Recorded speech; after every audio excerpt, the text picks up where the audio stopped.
The quiet ones among us.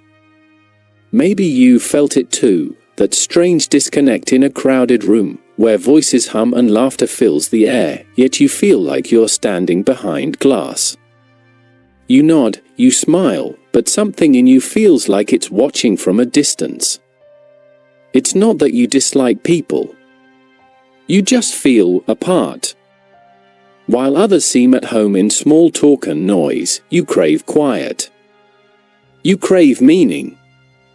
And sometimes, you wonder if that makes you broken, or if maybe, just maybe, it means you see something others don't.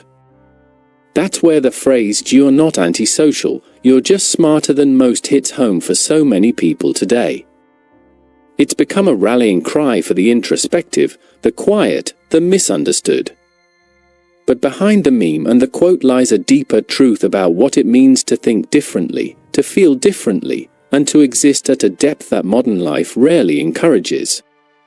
Alan Watts, the philosopher who bridged Eastern wisdom with Western confusion, would have understood this feeling perfectly. He spent much of his life helping people see that what we call loneliness or alienation is often the first glimpse of something far greater, a sign that the old, artificial sense of self is dissolving. What we think of as isolation might not be a flaw at all. It might be the beginning of real intelligence. 1. The cultural myth of the misunderstood genius. We live in a culture that romanticizes the outsider, the genius who doesn't fit in, the artist who walks alone, the thinker too deep for the crowd. From Van Gogh's Solitude to Nietzsche's madness, we've been taught that alienation is the price of insight. To be normal is to be shallow, to be different is to be profound. This myth comforts those who struggle to connect.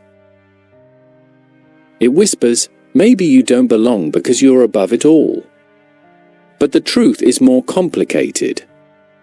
Not every person who prefers solitude is a genius, and not every crowd pleaser is shallow.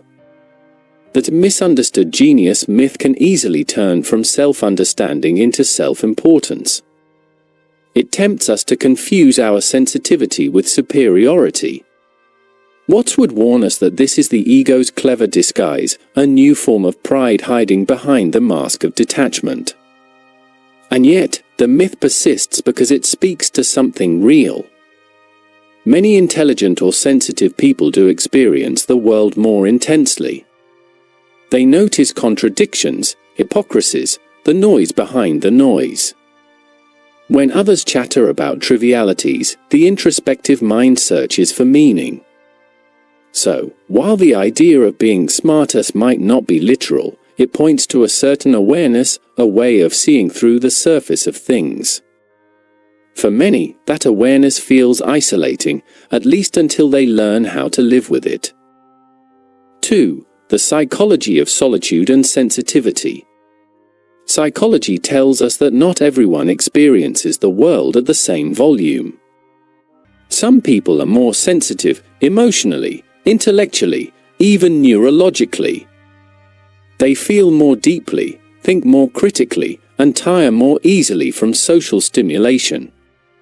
For them, solitude isn't rejection, it's recovery. Introversion, often mistaken for antisocial behavior, is really about where a person draws energy. Extroverts charge up in crowds, introverts recharge in quiet. The difference isn't moral or intellectual, it's biological and psychological. But in a society that glorifies constant connection, silence can look like absence. To step away is to risk being misunderstood. And yet, this very sensitivity can lead to extraordinary depth. A mind that tires of gossip may find nourishment in philosophy, art, or reflection. A person who struggles with noise may hear the subtleties others miss, the tension in a tone, the silence between words, the emotional texture of the world. Alan Watts might say that such people are tuned to a different frequency of consciousness.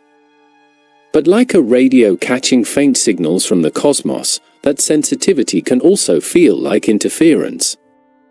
3. Alan Watts on the illusion of separation. At the core of Watt's philosophy lies one radical idea: the self you think you are, that isolated little I looking out at the world, is an illusion. He said, "We do not come into this world, we come out of it, as leaves from a tree." You are not a stranger wandering through an alien universe. You are the universe, momentarily looking at itself. This idea redefines what it means to be antisocial. If the sense of being separate is an illusion, then alienation is not a permanent state, it's a symptom of a false way of seeing. When you believe you're a detached ego trapped in a body, the world becomes a stage of strangers. But when you see that you are the total environment, interacting with itself, loneliness loses its grip. What's believed that modern culture teaches us to identify too strongly with the ego, with names, careers, nationalities, and roles. These labels trick us into thinking we're apart from the rest of life. The more tightly we hold those identities, the more isolated we feel. For the introspective, the cracks in this illusion are visible early on. What others call antisocial might just be an early awakening, a realization that the usual games don't make sense anymore. 4. The pain and gift of awareness.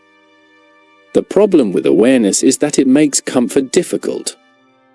Once you begin to see how artificial much of human behavior is, how people chase status, approval, and noise to avoid silence, you can't unsee it. You start noticing when conversations are empty, when laughter is forced, when ambition is hollow. It can make you want to withdraw. Alan Watts once said that awakening can feel like a snake shedding its skin, liberating, but also raw. To see through illusion is to lose the armor of ignorance. You become sensitive not only to beauty but to absurdity, not only to love but to suffering. In a sense, you are both more connected and more exposed. That exposure is what many people mistake for being antisocial. You're not rejecting people, you're reacting to a world that often runs from depth. You crave honesty, stillness, meaning, things that can't always be found in the marketplace of constant interaction. So you turn inward, not to hide, but to breathe. And in that space, you begin to sense something sacred in your own company. 5. When solitude turns into isolation. But solitude is a delicate art. What begins as self-discovery can harden into self-protection. The same sensitivity that allows you to see deeply can also make you defensive. You start to believe that no one can understand you, that others are too shallow or too ordinary. This is the moment solitude becomes isolation, and insight curdles into arrogance. What's warned against this spiritual trap? The ego is sneaky. Just when you think you've transcended it, it reappears as the enlightened one, the loner who gets it. True wisdom, he said, always humbles. It recognizes that everyone, even those trapped in illusion, are expressions of the same universal life. Looking down on others only recreates the separation you're trying to escape. If you use solitude as a shield, it stops serving you. You begin mistaking avoidance for peace. You stop listening, stop learning, stop being surprised. The mind becomes a closed system, the hall of mirrors reflecting only your own brilliance back at you. The challenge is to stay open, to let solitude deepen your empathy, not your ego. 6. Rediscovering connection through stillness.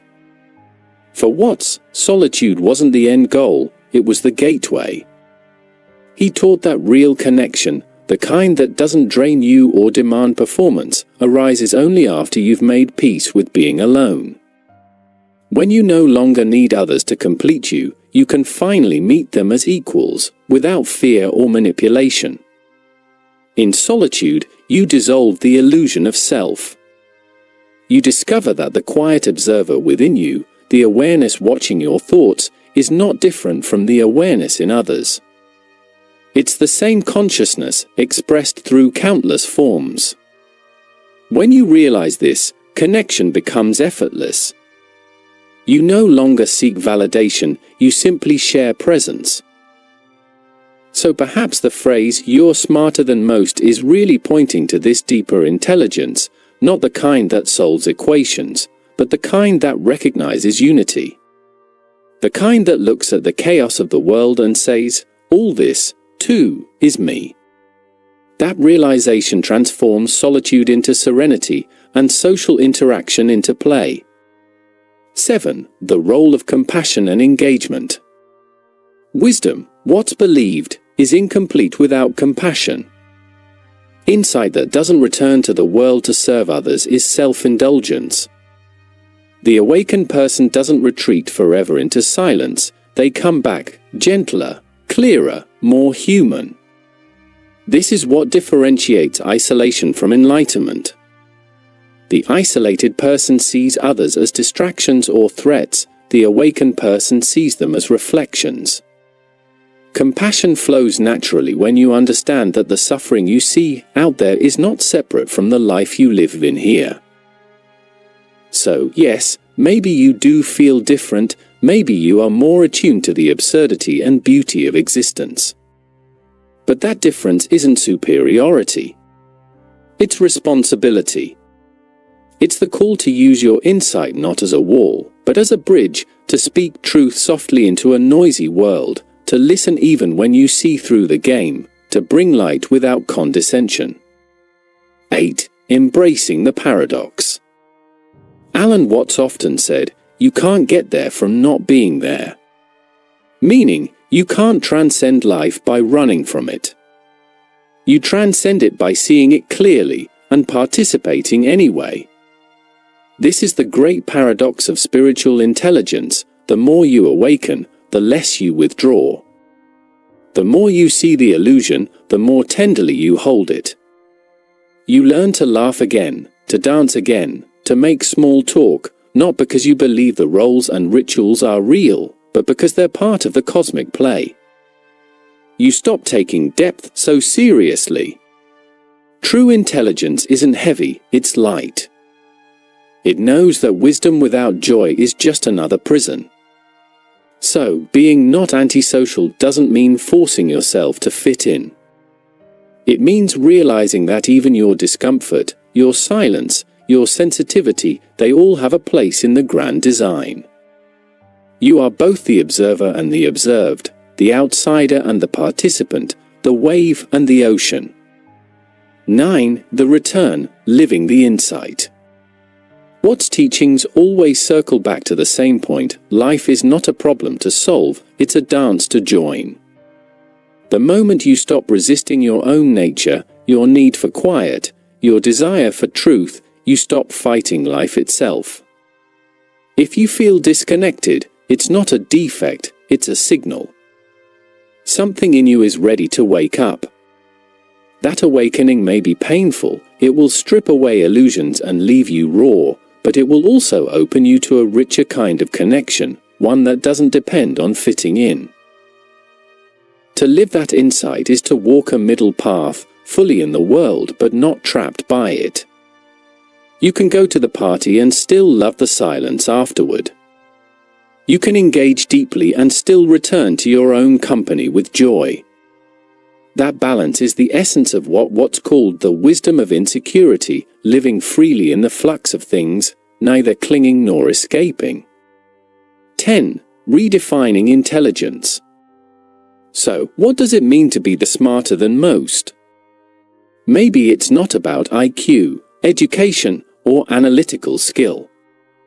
Maybe it's about seeing what's really going on, noticing that the self you defend is made of stories, that the society you chase approval from is built on fear, and that behind all of it is something vast, silent, and unbroken. Watts might call that awareness cosmic intelligence, the universe becoming aware of itself through you. That's why solitude doesn't have to mean separation. When you sit alone, listening to your breath, feeling your heartbeat, you are not isolated. You are plugged directly into the source. You are the eyes and ears of the cosmos. And in that realization, antisocial stops being a label. It becomes a misunderstanding. You're not against society, you're just not hypnotized by it. You love too deeply to pretend anymore. Conclusion: the art of being alone, together. In the end, Alan Watts would probably smile at the phrase, "You're not antisocial, you're just smarter than most," and gently correct it. He might say, "You're not smarter, you're simply awake, and awakening can be lonely at first." But he'd remind you that awakening is not the end of the story. It's the beginning of a new kind of relationship with yourself, with others, with the universe itself. So if you've ever felt like you don't belong, remember this: solitude isn't exile. It's preparation. You are learning to be comfortable in your own skin so that you can meet the world without armor. You are learning to listen to the quiet hum beneath all noise, the hum that says, you were never really alone. You're not antisocial. You're not superior. You are simply in the process of remembering who you are, a fragment of infinity looking back at itself, smiling softly at the cosmic joke of it all.